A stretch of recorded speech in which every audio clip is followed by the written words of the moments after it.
Ang halalan ay isang importanteng proseso sa ating demokratikong bansa. Ito ay nagbibigay ng boses sa mga taong nasasakupan nito. Ngunit ano-ano nga ba ang mga pwede at hindi pwedeng gawin sa loob ng election at campaign periods?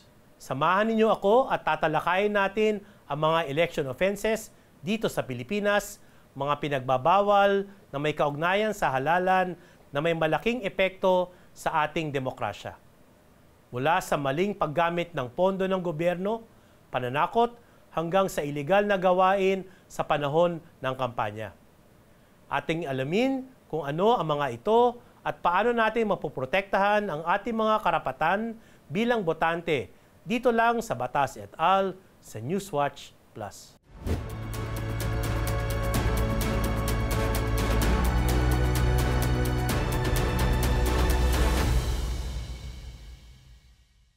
Magandang araw sa inyong lahat. Ako si Attorney Al Agra, ang law teacher ng bayan. Bilang pagpapatuloy sa ating talakayan last episode, ating pag-uusapan naman ngayon ang iba't ibang mga election offenses at mga parusang maaring ipataw sa mga lalabag dito. Pwede bang magsagawa ng sports events ang isang kandidato upang makalikom ng pondo para sa kanyang kampanya?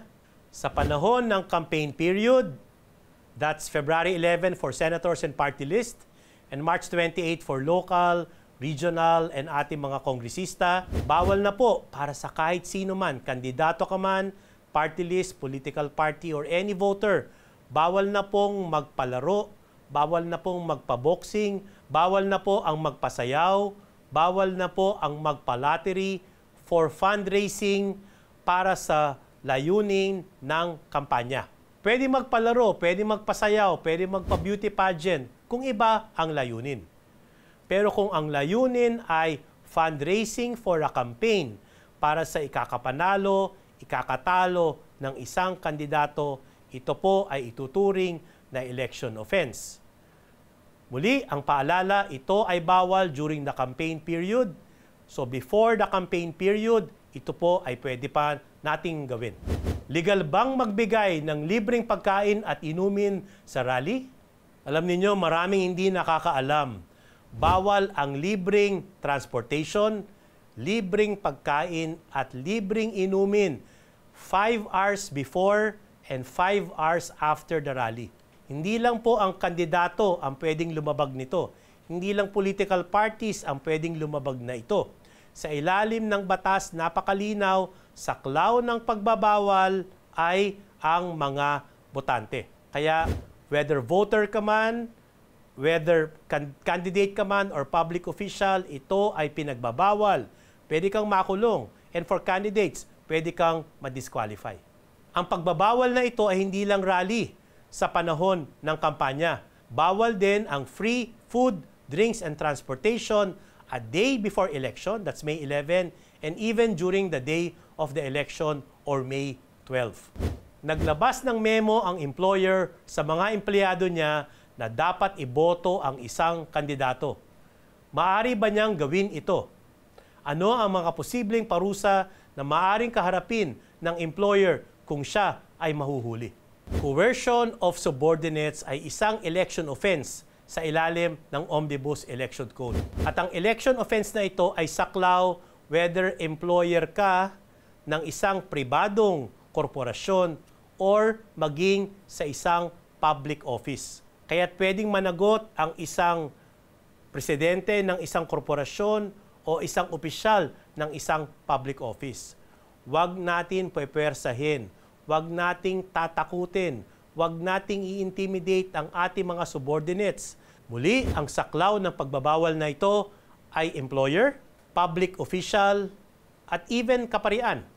Dahil ang pagbabawal na ito ay coercion laban sa iyong mga subordinates, sa iyong mga empleyado, at sa iyong mga parishioners. Epekto, kulong, or disqualification pag ang pinag-uusapan natin ay mga kandidato. Bawal ang coercion sa panahon ng campaign period. At dito pinag-uusapan natin ang pagboto sa isang kandidato, hindi pagboto sa isang kandidato or para wag bumoto. Maliwanag sa ating batas ng ating eleksyon ay dapat malaya. Kaya wag na wag tayong magko-coerce o magpepuwersa ng ating mga subordinates at ating mga empleyado at ating mga parishioners. Pwede bang magtanggal ng isang empleyado sa panahon ng kampanya? Kaya sa ating mga employers, sa ating mga landlords, bawal kayong magtanggal o mag-remove ng iyong empleyado o mga tenant sa panahon ng campaign period. Bawal nyo silang tanggalin dahil gusto nyo silang ibotong isang kandidato, wag ibotong isang kandidato, or wag silang bumoto. Ang ating eleksyon ay malaya. May nagbanta sa inyo na kayo ay gugulpihin pag hindi nyo binoto ang isang kandidato. Kanino kayo pwede lumapit at magsumbong?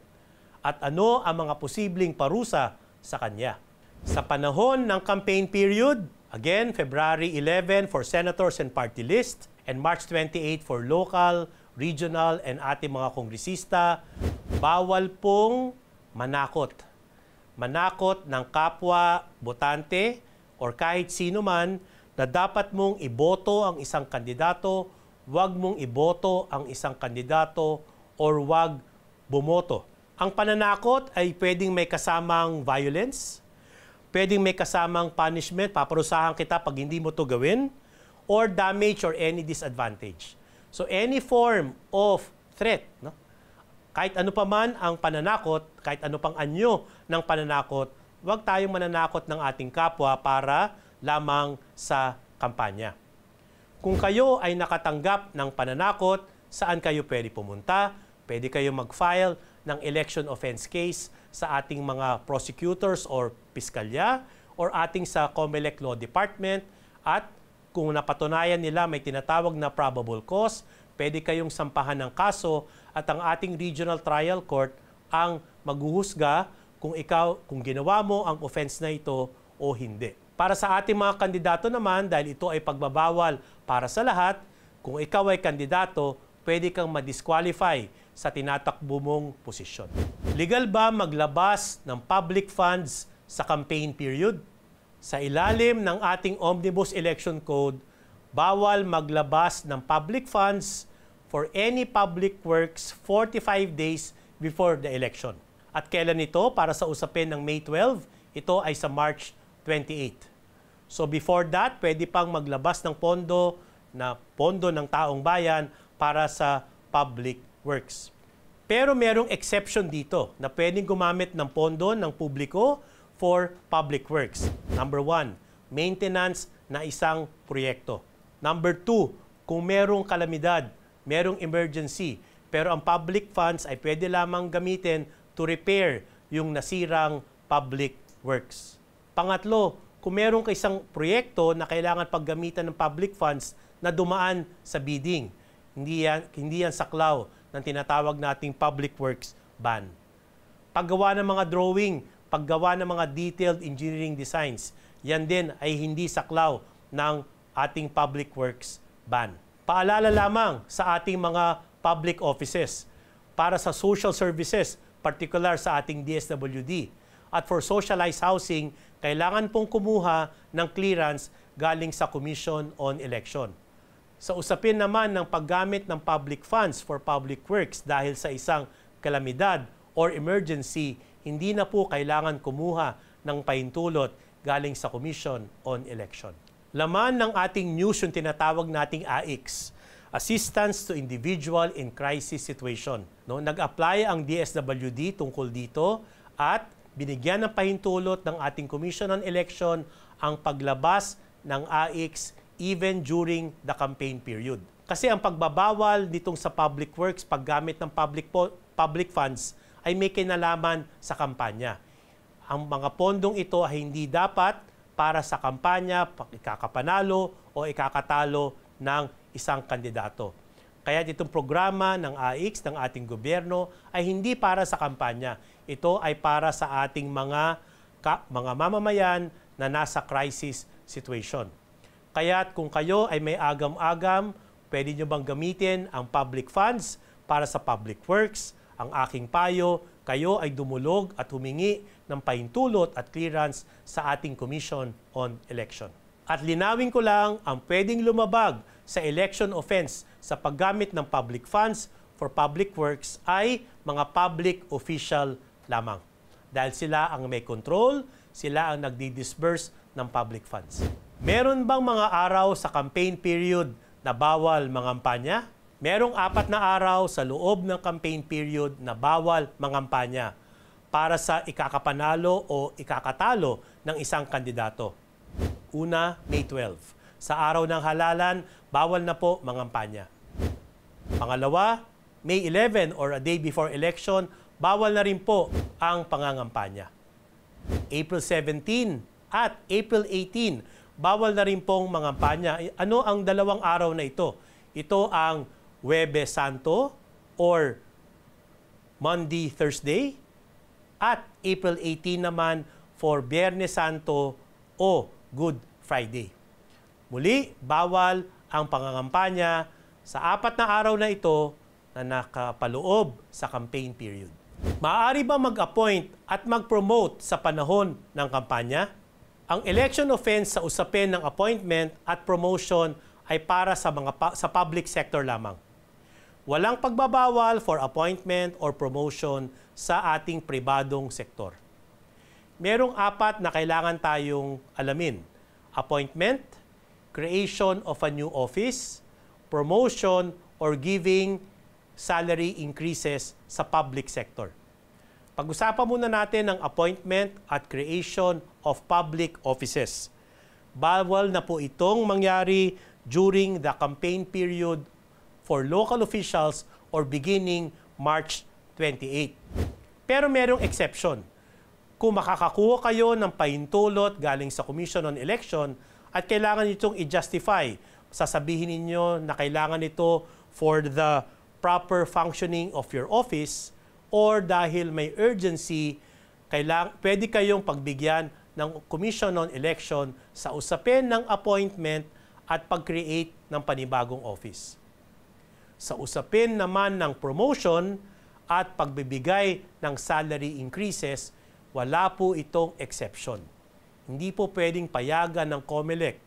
Kaya't bawal po, again, ang promotion, giving salary increases from March 28 onwards para sa ating mga public offices. Ano ang parusa sa pag-commit ng mga election offenses? Para sa mga maglalabag sa batas, yung mga tinatawag nating don'ts or election offenses or prohibitions, pwedeng magreklamo at dumulog sa COMELEC Law Department o sa ating mga prosecutors and fiscals.